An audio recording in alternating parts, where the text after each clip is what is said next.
네, 오늘은 어떤 구조역학에서 부재력의 부호에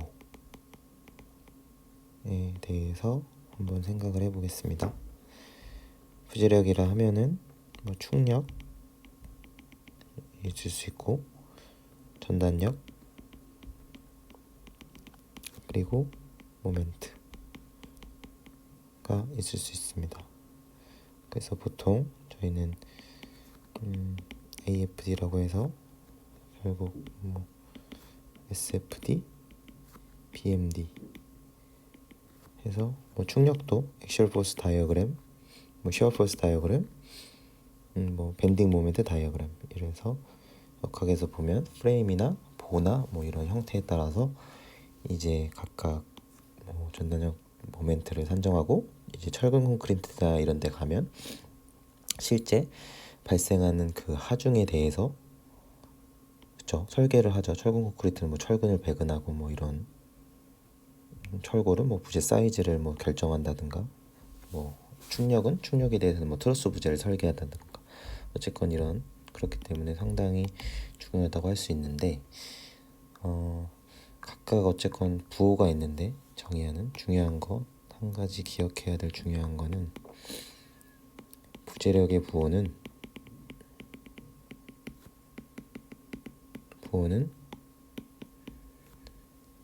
중요하니까 빨간색으로 변형 형상이다.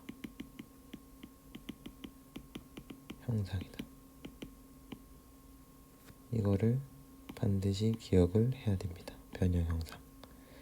그러면 어떻게 정의가 되냐라고 하면, 먼저 충력은 압축이 마이너스로 정의를 하고, 늘어나려고 하는 인장, 즉 텐션,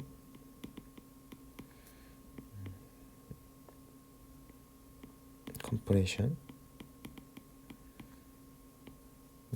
음수, 그리고 인장이 플러스가 되고,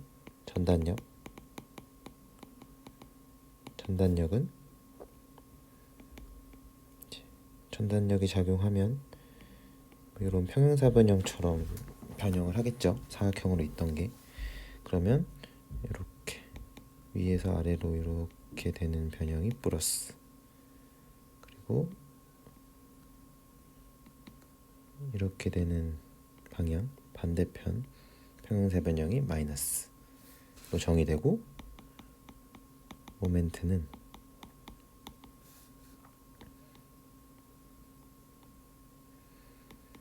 정모멘트,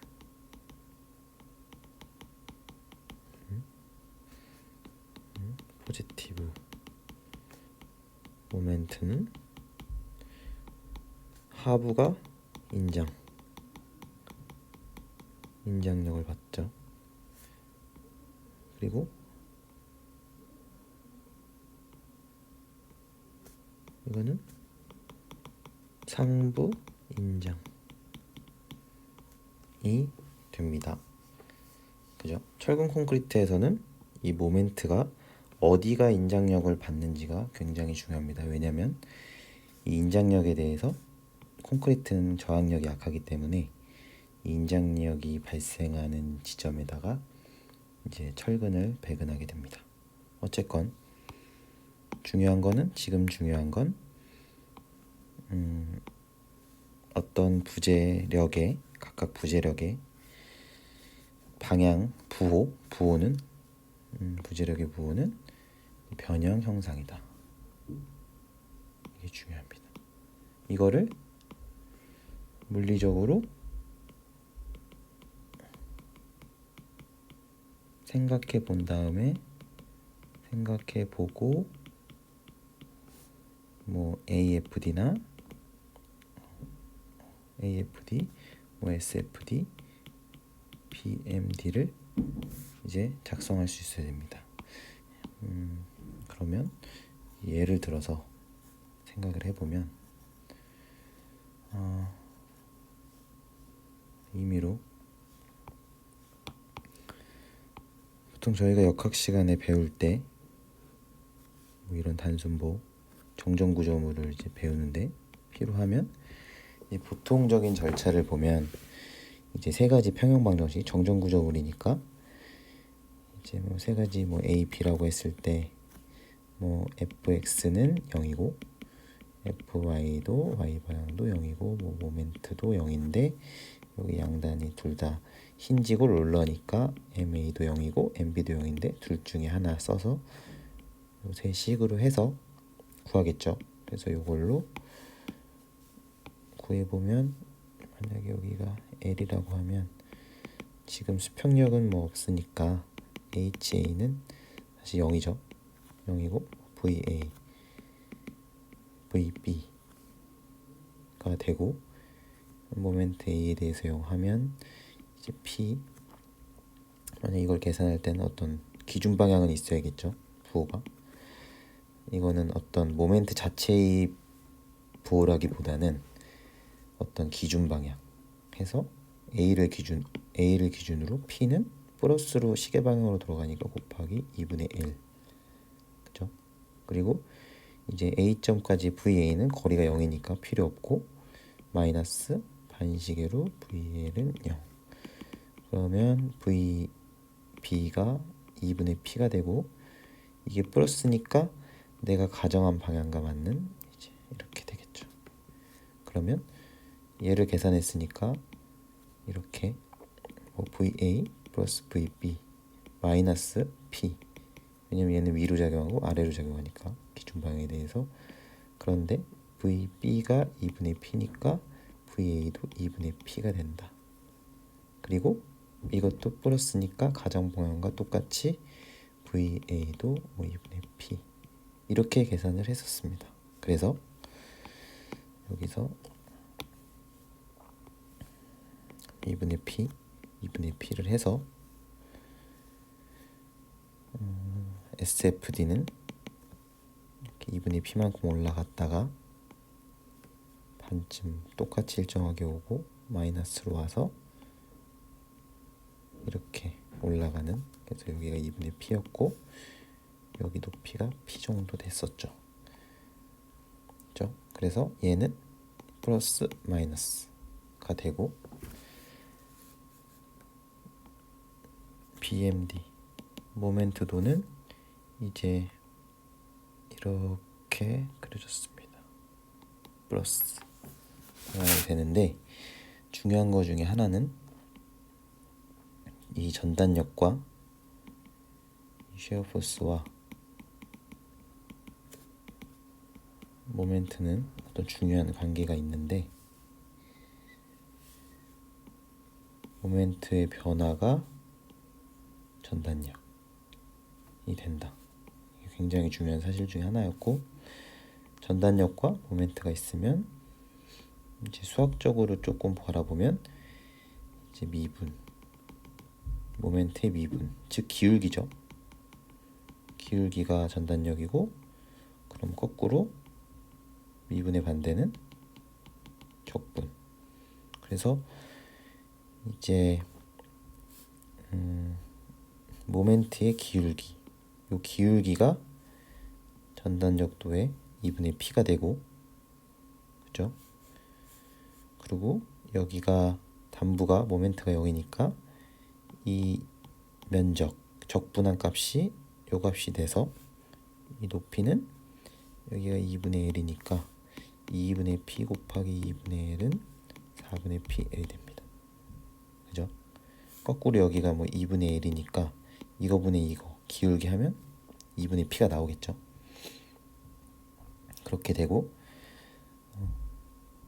지금 모멘트도를 그린 게 지금 이 기준으로 뭐 기준은 정해서 그리면 되는데 권장하는 사항은 지금 아래로 그렸죠. 아래로 그린 게 이제 변형 형성과 이제 관련이 있는데 기준을 권장되는 사항은 인장력 인장이 작용하는 방향으로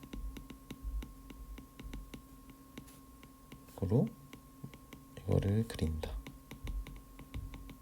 그죠? 이게 권장되는데, 그러면 지금 이게 플러스죠. 플러스 방향이면 앞에서 정의했던 대로 이렇게 정모멘트면 이렇게 하부 인장이어서 여기서 아래쪽으로 이렇게 그렸습니다. 이렇게 그리면 이게 만약에 철근 콘크리트에서 설계를 한다고 하면 모멘트도가 이렇게 그려지면 인장을 만약에 인장력을 기준으로 모멘트도를 그리면 만약에 나중에 부재가 철근 콘크리트 부재가 실제로 뭐 이렇게 있었다고 하면 아래쪽에 인장이 걸리니까 여기 철근이 들어가겠죠. 그러면 철근이 이렇게 지금 이 모멘트도가 있는 위치로 이렇게 배근이 되게 됩니다. 나중에는 결국에는 이게 실제로 이렇게 부재가 이렇게 있다고 하면 여기 이렇게 철근이 배근되겠죠. 왜냐면 모멘트도가 이렇게 되니까, 하부가 인장 걸리니까 콘크리트는 인장에 저항을 못하니까 이 모멘트도가 그려지는 방향에다가 철근을 배치하게 되고, 이게 크면 클수록 철근이 많이 필요하게 되겠죠. 그래서 이게 철근이 배근되는 위치는 이게 단순히 그냥 플러스냐 마이너스냐 이거보다도 어디 인장이 걸리느냐가 중요하기 때문에 결국은 이제 힘이 어떻게 변형을 해서 어느 쪽이 인장이 걸리냐, 뭐 안쪽이냐 아래쪽이냐 위쪽이냐가 중요한 거지, 이게 그냥 단순히 플러스냐 마이너스냐는 저희가 이제 어떤 정의하는, 근데 이런 모멘트의 플러스는 저희는 하부 인장일 때 플러스로 정의를 합니다. 그죠? 그리고 이렇게 상부가 인장일 때는 마이너스로 정의를 하고요. 그래서 수식적으로는 이렇게 풀 수가 있는데, 그쵸? 이 절차대로 쭉 풀게 될 텐데,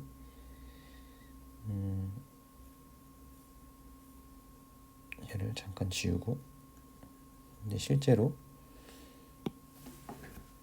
부재력의 부호가 어떤 변형 형상이라고 했잖아요. 변형 형상. 그러니까 이 처음부터 이거를 수식에 의존하게 되면 보통 처음에 할 때 뭐 플러스 시계 방향이 뭐 플러스 이런 식으로 배우기도 하잖아요. 이렇게 되면 이렇게만 하면 이제 문제가 생겨요. 문제가 생기는 게, 여기 이제 모멘트가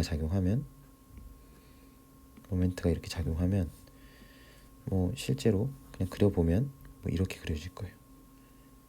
이렇게 그려지고 이렇게 되면 시계 방향이가 플러스가 되는데, 만약에 여기서 반대쪽에다가 똑같이 어떡할까요? 이렇게 반시계로 시계, 똑같이 시계 방향, 그죠? 시계 방향으로 모멘트가 작용하면 얘는 이렇게 그려져요. 그죠?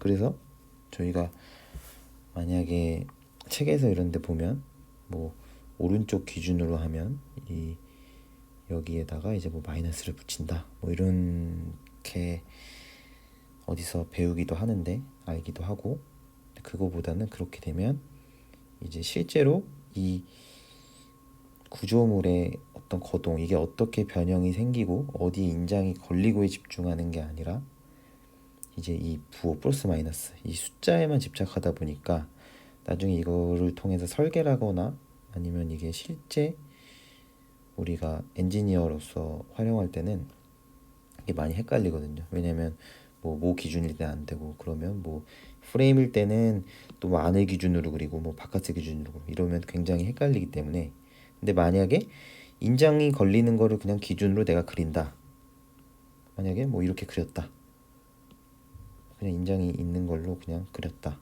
라고 하면 저희는 이거를 보고 아 여기가 인장 걸리니까, 그죠? 뭐 이쪽에다가 철근 배치해야지, 위쪽에다 철근 배치해야지, 아래쪽에다가 배치해야지, 위쪽에다 배치해야지, 여기는 이 오른쪽에다 배치해야지, 이런 식으로 판단을 내릴 수가 있는 거죠, 실제로. 그렇죠? 그래서 지금 이런 단순보, 집중하중이 작용하는 이런 수식에만 의존하게 되면 이런 헷갈릴 수가 있고, 그렇죠? 물론 당연히 이제 수식으로도 평형 조건식 써서 부재력이 얼마고 이런 걸 구할 수는 있어야 되는데, 결국 내가 어떤 값을 구했을 때 그 값이 맞는지, 이게 물리적으로 맞고 직관과 맞는지를 확인하는 작업도 굉장히 중요하기 때문에, 그러면 어떤 그냥 단순보에 여기서 이 가운데에 집중하중이 떨어지면 이 부재가 어떻게 휠까? 왜냐면 지금 이 부재력의 부호는 다시 한번 강조해서 변형 형상이니까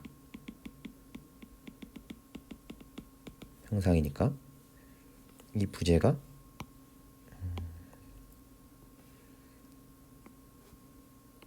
뭐 이렇게 있겠죠. 실제로 이렇게 하중이 작용하면 얘가 어떻게 변형할까를 생각해 보면, 얘가 잡혀 있고 이렇게 변형을 하겠죠. 실제로 뭐 이렇게 되겠죠. 이 연속체는 이렇게 변형을 하겠죠.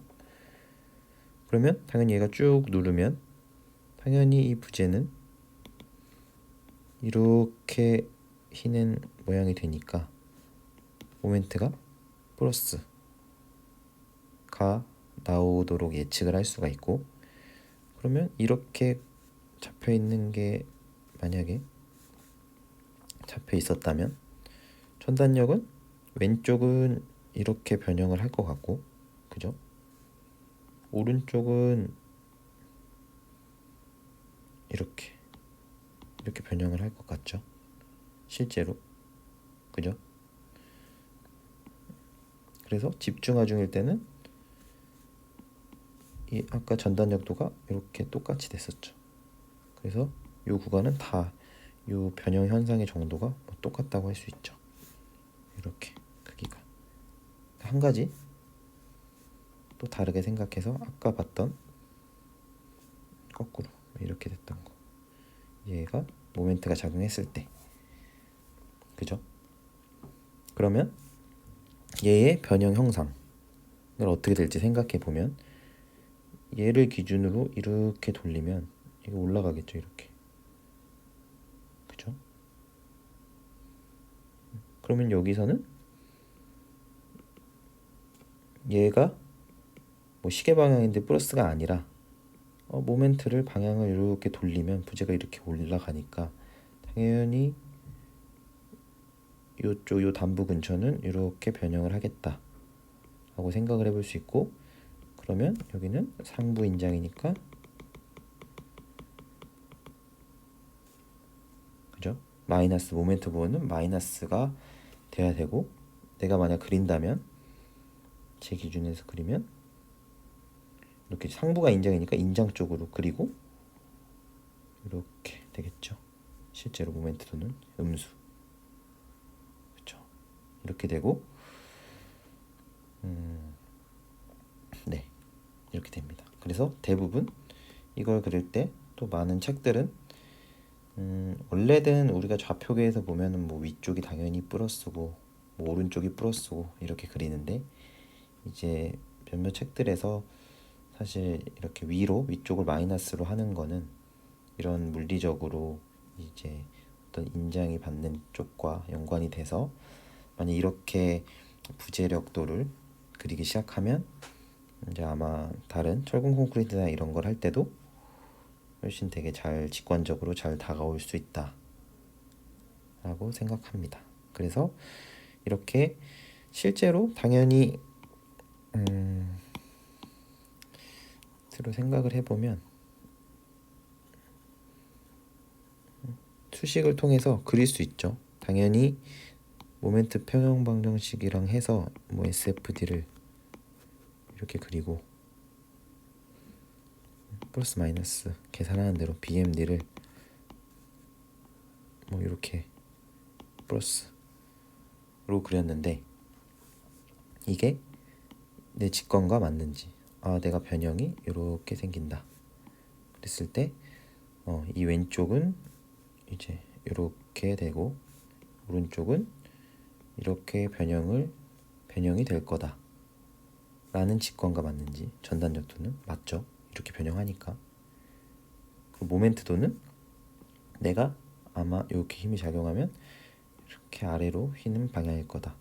그러면 모멘트도를 거꾸로 확인해서 내가 생각하는 이 하부 인장이 되는 이 모멘트도와 이제 이 플러스가 되는 게 맞는지 역으로 체킹이 가능한 거죠. 그래서 이게 건물이 이렇게 단순하면 계산이 쉽지만 복잡하면 복잡할수록 저희가 계산하면 계산 중간에 실수나 이런 것들이 날 확률이 굉장히 높아요. 그래서 이렇게 물리적으로 내가 힘이 뭐 어떻게 작용했을 때 변형이 어떻게 생길 것 같다라는 것을 예측한 다음에 내가 실제로 풀어서 나오는 결과물이랑 비교를 하면 이제 어느 정도 이제 뭔가 내가 생각했던 머릿속으로 생각하는 이 변형 형상과 맞지 않는데, 그렇게 되면 거꾸로 이제 뭐가 틀렸는지 체크해 볼 수 있고, 아니면 사실 직관적으로 하중이 막 복잡하고 하다 보면 내 직관과는 좀 다른 경우도 있긴 한데, 이제 아주 그렇게 실제로 계산해서 값을 확인해야만 알 수 있는 경우를 제외하고는 이렇게 습관적으로 이제 무조건 어떤 부호, 뭐 시계 방향의 플러스 뭐 이렇게 하는 것보다는 이제 기본적으로 부재력의 부호는 변형 형상을 기억한다. 각각에 대해서. 이거를 반드시 기억하고 하면 좋을 것 같습니다. 네. 오늘은 이것으로 마치겠습니다. 네, 감사합니다.